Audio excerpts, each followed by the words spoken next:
नमस्कार, खबर उत्तराखंड में आपका स्वागत है। लोकमंच न्यूज देख रहे हैं आप। मैं हूं आपके साथ सुरभि राजपूत। अब बुलेटिन की शुरुआत करते हैं। आज विकासनगर के हरबटपुर नगर पालिका क्षेत्र के रामलीला ग्राउंड में किसान महापंचायत का आयोजन किया गया, जिसमें सैकड़ों किसानों ने इस महापंचायत में भाग लिया। आपको बता दें कि महापंचायत में भारतीय किसान यूनियन के अध्यक्ष राकेश टिकैत ने बतौर मुख्य अतिथि के रूप में शिरकत की। किसान महापंचायत में राकेश टिकैत ने कहा कि केंद्र की मोदी सरकार को सबसे पहले लाल किले के किसान आंदोलन में जो किसान सरकार द्वारा गिरफ्तार किए गए हैं उनको सरकार ससम्मान छोड़ने का काम करे। वे सभी किसान बेकसूर थे। किसान नेता राकेश टिकैत ने यह भी कहा कि उत्तराखंड की 51% युवा नौजवान रोजगार की तलाश में पलायन कर चुकी है। उत्तराखंड सरकार की हिमाचल की तर्ज पर विलेज टूरिज्म को बढ़ावा देना चाहिए, जिससे पहाड़ों से मैदान की तरफ हो रहे पलायन को रोका जा सके।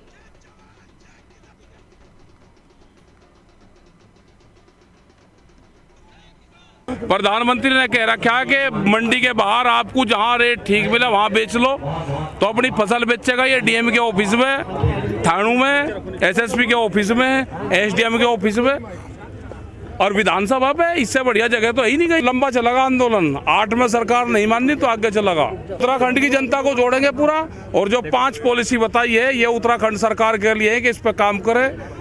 जो विलेज टूरिज्म पॉलिसी, उसी से यहाँ की जान बच सकती है। टिकैत साहब यहाँ पर आए हैं और किसान महापंचायत करने का काम किया है। मैं इनका स्वागत करता हूँ। निश्चित रूप से किसानों के समर्थन में हमेशा कांग्रेस रही है और इन काले कानूनों के खिलाफ कांग्रेस का समर्थन पूरे देश के अंदर किसान महापंचायत को है, इस आंदोलन को है। और जो भी लड़ाई किसान महापंचायत लड़ेगी, जो भी जाति लोकतांत्रिक सरकार लोकतांत्रिक तरीके से जो भी लड़ाई होगी उसमें कांग्रेस का पूरी तरह समर्थन होगा। प्रधानमंत्री ने कह रखा है कि मंडी के बाहर आप। तो वहीं उत्तराखंड के मुख्य सचिव ओम प्रकाश हरिद्वार पहुंचे। गढ़वाल मंडल आयुक्त रविनाथ रमन और कुंभ मेला अधिकारी दीपक रावत ने मुख्य सचिव का स्वागत किया। आपको बताते चले कि मुख्य सचिव ने महाकुंभ के आयोजन से संबंधित कार्यों का निरीक्षण भी किया। उन्होंने गंगा सभा के अधिकारियों से मुलाकात की और हर की पौड़ी पर महिलाओं के लिए 10 चेंजिंग रूम बनाने के भी आदेश दिए हैं। मुख्य सचिव ने कहा है कि भारत सरकार ने एसओपी जारी की है, जिसमें कोविड-19 के नियमों का पालन करने के आदेश दिए गए हैं और एसओपी के आदेशों पर कड़ाई से पालन किया जाएगा। उन्होंने साधु संतों से आग्रह किया है कि 1 अप्रैल से लगने वाली कोरोना वैक्सीन को जरूर लगवाएं।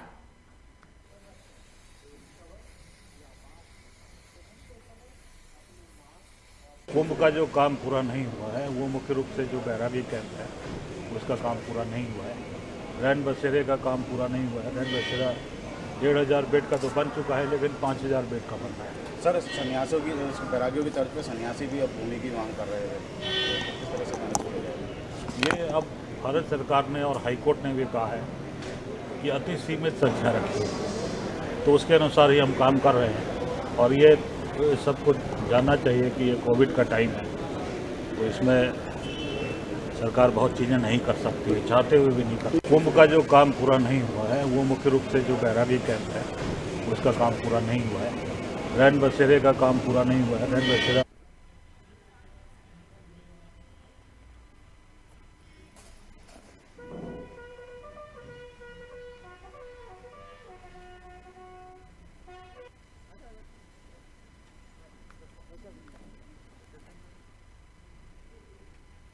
तो वहीं मंत्री बनने के बाद पहली बार मंगलौर पहुंचे गन्ना मंत्री स्वामी यतीश्वरानंद। आपको बता दें, जहां उन्होंने बीजेपी नेताओं ने स्वामी यतीश्वरानंद का फूल माला पहनाकर भव्य स्वागत किया। गन्ना मंत्री ने गन्ना किसानों की समस्याओं से निजात दिलाने की बात कही है। मंत्री ने कहा है कि किसानों की समस्या प्राथमिकता के आधार पर हल की जाएगी। उन्होंने ये भी कहा कि जो मिलें और गन्ना समितियां गड़बड़ी करती है उसकी जानकारी उन तक पहुंचाया जाए और उस पर तुरंत कार्रवाई भी की जाएगी। स्वामी ने कहा है कि गन्ना भुगतान, गन्ना पर्चियों आदि समस्याओं का समाधान प्राथमिकता के आधार पर किया जाएगा।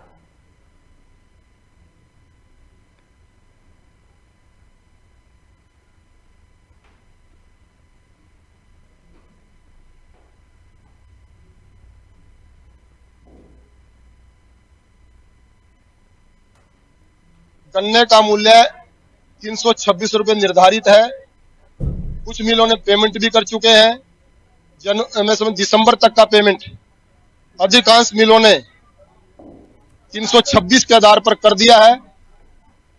और मैं जानता हूं गन्ना किसानों की बहुत सारी समस्याएं हैं, जैसा कि मैंने अभी मंच के माध्यम से लोगों को बताया है जो यहाँ पर आए हुए थे।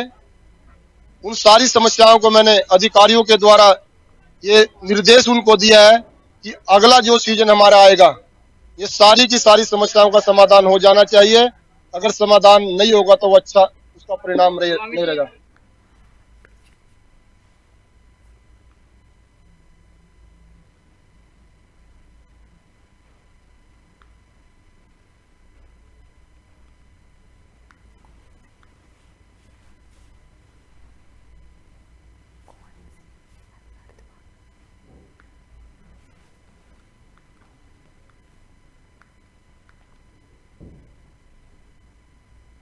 तो वहीं धर्मनगरी हरिद्वार में महाकुंभ का आयोजन किया जा रहा है, जिसको लेकर सन्यासी साधुओं द्वारा धर्म पूजा की स्थापना भी की गई है। आपको बता दें कि अब धर्मनगरी में वैरागी संत पहुंचने लगे हैं और अब उनके टेंट वैरागी कैंप भी लगने शुरू हो गए हैं।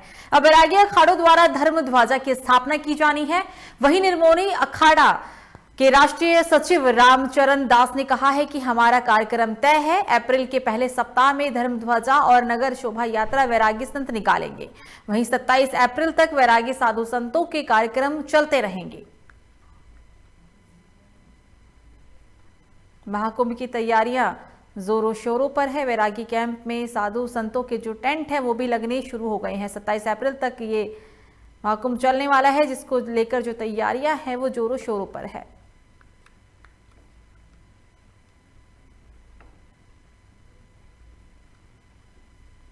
हमारे कार्यक्रम सब तय हैं, तय समय से है। और जो भी हमारे अखाड़ों द्वारों के कार्यक्रम होते हैं, जैसे ध्वजारोहण हुआ, पेशवाई हुई, हम लोगों की शोभा यात्रा, नगर प्रवेश निकालते हैं। पेशवाई शब्द एक टूटा फूटा मतलब घिसा शब्द है, उसको हम लोग प्रयोग में नहीं लेते। हम उसे नगर प्रवेश या शोभा यात्रा के नाम से बोलते हैं। तो वो भी संभवतः हमारा अप्रैल के फर्स्ट वीक में हो जाएगा। और उसके बाद हमारी जो भी प्रक्रियाएं हैं कुंभ मेले की, वो 27 अप्रैल तक चलेंगी। उसमें किसी प्रकार की रुकावट नहीं, वो अनवरत चलती रहेंगी। जी, धर्म ध्वजा की भी स्थापना की जाएगी। हाँ, ये भी फर्स्ट वीक में फर्स्ट मेरा प्रथम काम होता है। प्रथम कर्तव्य हम लोग अपने धर्म ध्वजा की स्थापना करने के बाद ही किसी कार्य को शुरू करते हैं। सबसे पहले अखाड़े की धर्म ध्वजा स्थापित होती है, उसके बाद जो भी इससे संबंधित कार्य है वो हम करते हैं। खबरों में आगे बढ़ते हैं। खबर लक्सर से है, जहां एक तरफ होली के पर्व को लेकर लोगों में खासा उत्साह देखने को मिलता था, वहीं अब लक्सर के बाजार होली के त्योहार पर सूने पड़ते हुए नजर आ रहे हैं। दरअसल कोरोना वायरस के बढ़ते मामलों को लेकर लोगों में फिर से दहशत का माहौल देखने को मिल रहा है और यही वजह है कि लोग अपने घरों से बाहर निकलने में डर रहे हैं। बाजार सूना पड़ने से दुकानदारों में खासी मायूसी भी देखी जा रही है। इसी कड़ी में लोकमंच न्यूज संवाददाता गोविंद चौधरी ने ग्राउंड जीरो पर जाकर दुकानदारों से खास बातचीत की है। क्या कहा है दुकानदारों का, हमारे संवाददाता से दिखाते हैं आपको ये हमारी खास रिपोर्ट। एक तरफ जहां होली का त्यौहार, जो रंगों का त्यौहार है, उसे लेकर जो है लोगों में खासा उत्साह देखने को पहले से मिलता था, तो वहीं अब लक्सर के बाजार पूरी तरह से सूने नजर आ रहे हैं। क्या कहना है, कुछ दुकानदार मेरे साथ मौजूद है, क्या कहना है उनसे बात करने की कोशिश करते हैं। सर, क्या नाम है आपका? सर, मेरा नाम बुद्ध प्रकाश है। सर, बुद्ध प्रकाश जी, जिस तरह से लगातार कोरोना का भी एक संकट है, लगातार जो त्यौहार है होली का, उसको लेकर जो खाता उत्साह देखने को नहीं मिल पा रहा, क्या माना जाए? सर, इसकी मेन वजह कोरोना का ही मतलब लोगों में दहशत है इस बात की, और लोग रंगों से परहेज कर रहे हैं। और जो हर साल हम दुकान लगाते हैं सर, तो रोटी के भी लाले पड़ गए हैं सर।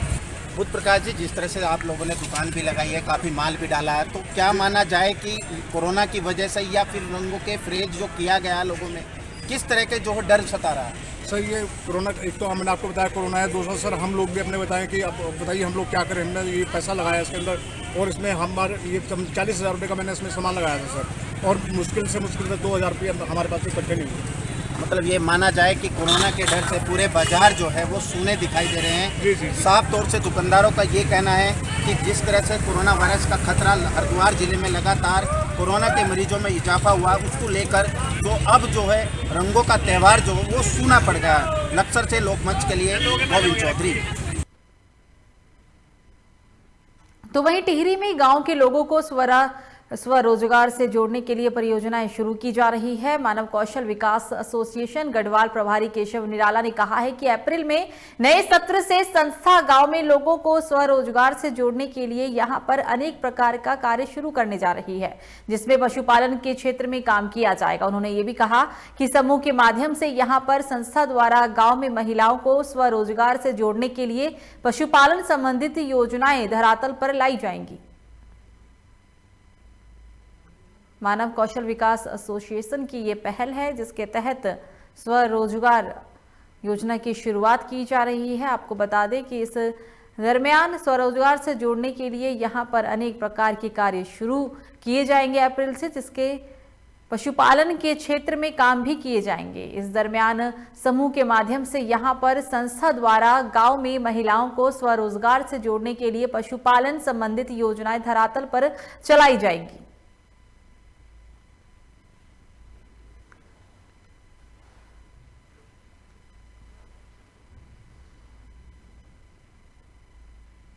तो वहीं उत्तराखंड के हरिद्वार में स्पा सेंटर की आड़ में देह व्यापार किए जाने का मामला सामने आया है। बताया जा रहा है कि स्पा सेंटर की आड़ में सेक्स रैकेट चलाए जाने को लेकर पुलिस को कई बार सूचना भी दी गई थी, बावजूद इसके पुलिस पर कार्रवाई नहीं करने का आरोप भी लगा है।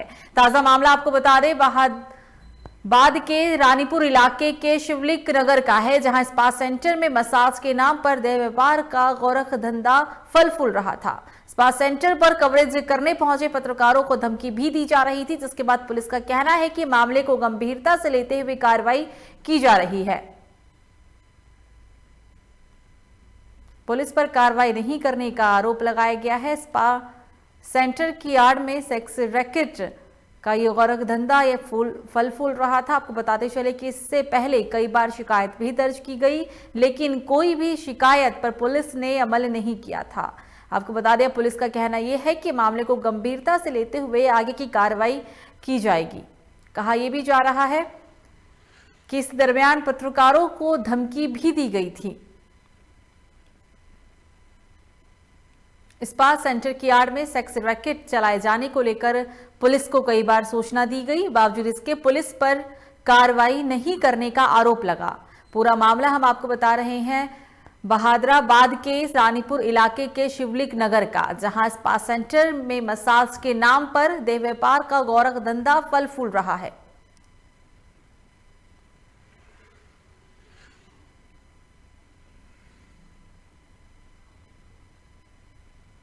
पुलिस जो है इसमें अपनी भरपूर कार्रवाई कर रही है और जैसे ही कार्रवाई का जो रिजल्ट आता है उसी हिसाब से आगे की कार्रवाई इसमें की जाएगी। अच्छा, ये आइडिया कब तक हो सकते हैं? थोड़ी कार्रवाई आप बता सकते हैं? कार्रवाई इसमें चल रही है, जैसे जल्द से जल्द करेंगे हम इसमें कार्रवाई। पुलिस जो है इसमें अपनी भरपूर कार्रवाई कर रही है और जैसे ही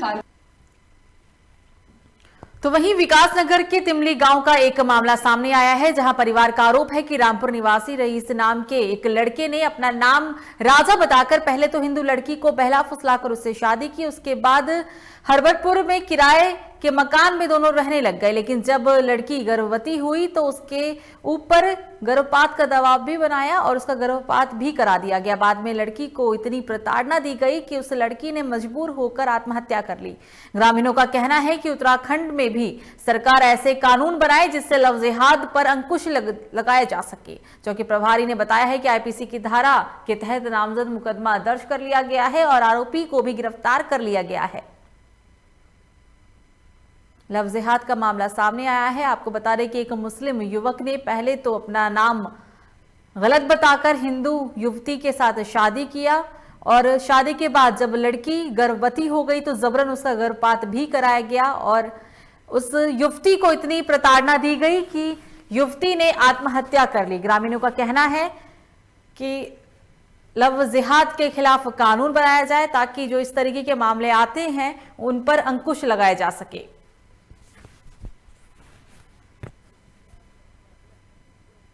ये टिमली गांव की एक लड़की है लक्ष्मी, जो कि अपने घर वालों से खफा होकर रईस नाम के लड़के से इसकी बातचीत थी। रामपुर का लड़का है ये, इसी को लेके घर वालों से खफा थी और ये अलग आंगनबाड़ी में कार्यरत थी और ये अलग वार्ड नंबर 9 में रह रही थी किराए पर। कल इसके द्वारा जो है आत्महत्या कर ली गई। परिजनों द्वारा बताया गया कि ये रईस नाम के लड़के ने ही इतना इस पर दबाव बनाया कि इसने जो है आत्महत्या करी। इस संबंध में 306 आईपीसी में अभियोग पंजीकृत कर लिया गया है और नामजद अभियुक्त की गिरफ्तारी कर ली गई है। लड़का हिंदू नाम बता के, उसका नाम वैसे तो रईस था, लेकिन उसने राजा नाम बता रखा था और उसके करके उसने जो लड़की से शादी कर रखी थी और लड़की को लेके हरबटपुर में किराए के मकान में भी वो रह रहा था। और पहले से वो शादीशुदा भी है, ऐसा जो है विश्व सूत्रों से पता चल रहा है। और लड़की को बड़ा प्रताड़ित भी करता था, इसी वजह से लड़की डिप्रेशन में आई। और अभी कुछ दिन पहले के सुनने में आ रहा है, 2-4 दिन पहले लड़की का उसने अबॉर्शन भी कराया, गर्भपात कराया उसका। तो इस वजह से लड़की जो है सदमा बर्दाश्त ना कर पाई और जो है उसने आत्महत्या करी है या उसको। तो वहीं जल जीवन मिशन के अंतर्गत डोईवाला के रानी पोखरी ग्रांट में ग्राम पंचायत भोगपुर सांधरवाला रखवाल गांव और आसपास की ग्राम पंचायत में पीछी पेयजल लाइनें मानकों को ताक पर रखकर बिछाई गई है। पूरे मामले का खुलासा आरटीआई कार्यकर्ता सुधीर जोशी द्वारा मांगी गई सूचना में किया गया है। आपको बता दें कि विभाग द्वारा दी गई जानकारी में पाइपलाइन जमीन से 3 फीट की गहराई में बिछने का प्रावधान है, जबकि जो पाइपलाइन बिछाई गई है वो जमीन से 3 से 6 इंच और 1 फीट नीचे बिछाई गई है, जो कि पूरी तरह से मानकों के अनुरूप नहीं है। वहीं आरटीआई कार्यकर्ता ने मीडिया के माध्यम से पाइपलाइन बिछाए जाने की जांच की मांग की।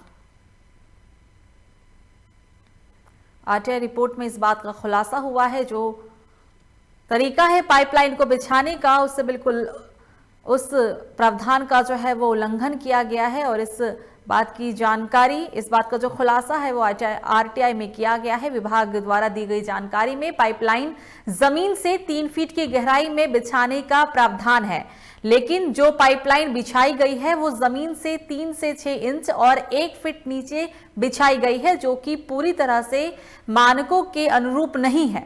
आरटीआई कार्यकर्ता ने मीडिया के माध्यम से पाइपलाइन बिछाए जाने की जांच की मांग की है।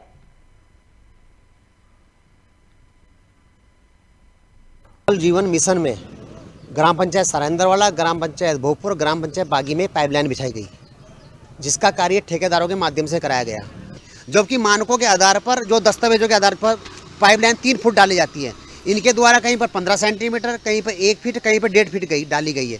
एक भी कार्य मानकों के अंतर्गत नहीं किया, उसके विपरीत किया गया। हम ही चाहते हैं कि मीडिया के माध्यम से इनकी जाँच होनी चाहिए। जल जीवन मिशन में ग्राम पंचायत सरेंद्रवाला, ग्राम पंचायत भोगपुर, ग्राम पंचायत बागी में पाइपलाइन बिछाई गई, जिसका कार्य ठेकेदारों के माध्यम से कराया गया, जबकि मानकों के आधार पर, जो दस्तावेजों के आधार पर पाइपलाइन 3 फुट डाली जाती है, इनके द्वारा कहीं पर 15 सेंटीमीटर, कहीं पर 1 फीट, कहीं पर 1.5 फीट डाली गई है। एक भी कार्य मानकों के अंतर्गत नहीं किया, उसके विपरीत किया गया। हम ही चाहते हैं कि मीडिया के माध्यम से इनकी जाँच होनी चाहिए। जल जीवन मिशन में ग्राम पंचायत सरेंद्रवाला, ग्राम पंचायत भोगपुर, ग्राम पंचायत बागी में पाइपलाइन बिछाई गई, जिसका कार्य ठेकेदारों के माध्यम से कराया गया, जबकि मानकों के आधार पर, जो दस्तावेजों के आधार। तो वहीं नगर पालिका सभागार में पालिका अध्यक्ष सुमना रमोला की अध्यक्षता में कई विभागों की समीक्षा की गई। आपको बता दें, इस दौरान नगर से संबंधित शिकायतों और समस्याओं पर निर्देश जारी भी किया गया।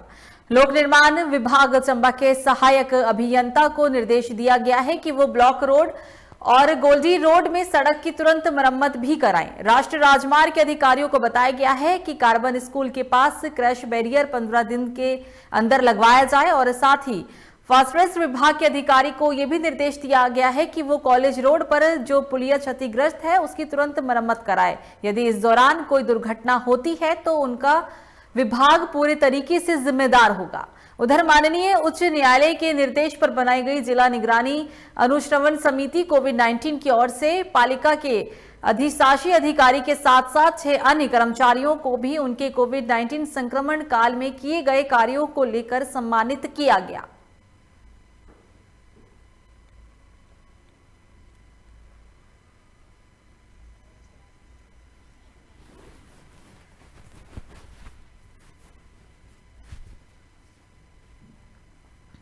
खबरों में आगे बढ़ते हैं, बात करते हैं अगली अहम खबर की। बाजपुर के दोराहा स्थित सैकड़ों साल पुराने विशालकाय पेड़ों को 3 महीने की मेहनत के बाद केलाखेड़ा के इंटर कॉलेज में रिप्लांट कर दिया गया है। आपको बता दें, पेड़ को हटाकर रिप्लांट करने में पर्यावरण संरक्षण अभियान से जुड़ी टीम ने महत्वपूर्ण योगदान दिया है।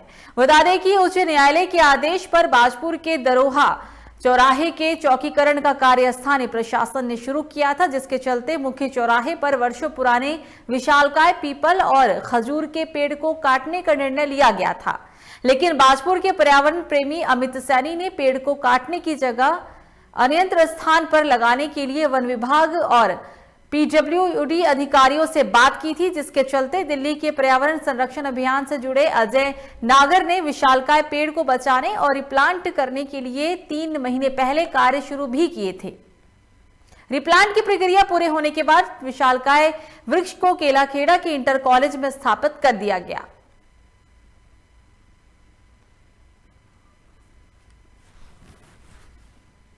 ये हमने जनवरी में शुरू किया था और इसको करीब तीसरा महीना चल रहा है। आज इसमें नई जड़ें, पुरानी जड़ें काट के, नई जड़ें निकाल के और नए पत्ते निकाल के, सर्दी में इसके पत्ते पूरे झड़ चुके थे। अब आप देखेंगे पेड़ जो है पूरे नए पत्तों से खिला हुआ है। तो अब नए पत्ते भी आ गए, नई जड़ें भी आ गई, इसके खाने का सिस्टम जो है पूरा दोबारा से शुरू हो गया। अब ये जहाँ लगेगा वहाँ पर ही अपने आप ही चलता रहेगा। आज मेरे लिए और क्षेत्र के पर्यावरण प्रेमियों के लिए बहुत ही हर्ष का अवसर है। 7 महीने पूर्व मैंने इसकी मुहिम की शुरुआत की थी, जब इस पेड़ को काटा जा रहा था, लेकिन मैंने प्रयास किया कि ये ना काटा जाए और मेरी वो मुहिम आज सफल हुई और आज इस पेड़ को यहाँ से हटा करके दूसरी जगह रीप्लांट कर दिया गया है। ये तो वहीं उधम सिंह नगर के बाजपुर चीनी मिल में एई के पद पर तैनात दीपक कुमार पांडे की सड़क हादसे में मौत हो गई। बताया जा रहा है कि रात की ड्यूटी पूरी करके एई अपने घर लौट रहे थे। इसी दौरान डिमरखेड़ा थाना गदरपुर क्षेत्र में तेज गति से आ रहे कैंटर ने दीपक की बाइक को पीछे से जोरदार टक्कर मार दी, जिससे दीपक गंभीर रूप से घायल हो गए, जिसके बाद उन्हें आनंद फानन में जिला अस्पताल में भर्ती कराया गया, जहां डॉक्टरों ने उन्हें मृत घोषित कर दिया। घटना की जानकारी मिलते ही मौके पर पहुंचे पुलिस ने शव को कब्जे में लेकर पोस्टमार्टम के लिए भेज दिया और साथ ही इस दरमियान मौजूदा कैंटर को भी अपने कब्जे में लेकर चालक की तलाश पुलिस कर रही है।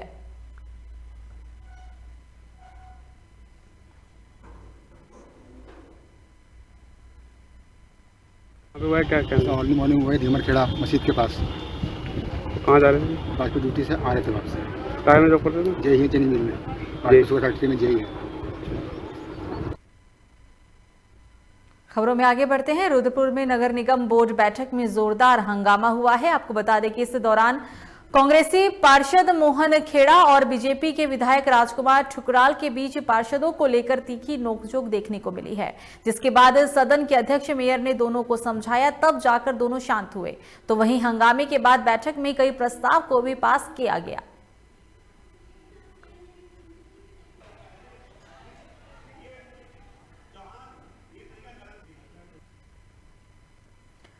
होली के त्योहार के मद्देनजर मिलावटखोरों के खिलाफ आज रामनगर में प्रशासन, नगर पालिका, खाद्य विभाग की संयुक्त टीम ने छापेमारी की कार्रवाई की। आपको बता दें कि रानीखेत रोड और बाजार में छापेमारी की सूचना से हड़कंप मच गया। कई दुकानदार दुकानों को बंद करके फरार भी हो गए। खाद्य निरीक्षक नंदकिशोर के नेतृत्व में आज शहर की मिठाई की दुकानों में छापेमारी की कार्रवाई की गई है। इस दौरान टीम ने कई दुकानों में मिठाई की गुणवत्ता को चेक किया है। अगर कोई गड़बड़ी पाई जाती है तो दुकानदार के खिलाफ कार्रवाई की जाएगी। क्योंकि होली का त्योहार बहुत ही नजदीक आ गया है, इसको लेकर यह कार्रवाई की जा रही है। खाने पीने की सामान की गुणवत्ता को लेकर यह कार्रवाई की जा रही है। बताते चले कि इस दरमियान सैंपल्स भी लिए गए हैं। अगर इसमें गुणवत्ता में कुछ भी हेरफेर देखने को मिलता है तो आगे इसको लेकर कार्रवाई करने की भी बात कही गई है। आगामी होली त्यौहार को मद्देनजर रखते हुए जिलाधिकारी महोदय के निर्देश पर संपूर्ण जनपद में जो है खाद्य सुरक्षा विभाग द्वारा विशेष अभियान चलाया जा रहा है, जिसमें मावा, दूध, मिठाई इत्यादि के नमूने जांच हेतु लिए जा रहे हैं। आज इसी के तहत रामनगर में हमने लगभग 1 दर्जन दुकानों का निरीक्षण किया है। सभी जगह ठीक पाया गया और 3 नमूने जो है जांच के लिए लिए जा चुके हैं और चौथा जो है यहाँ लिया जा रहा है। फिलहाल इस न्यूज बुलेटिन में मेरे साथ इतना ही। लोकमंच न्यूज पर खबरों का सिलसिला जारी रहेगा। आप देखते रहिए लोकमंच न्यूज। नमस्कार।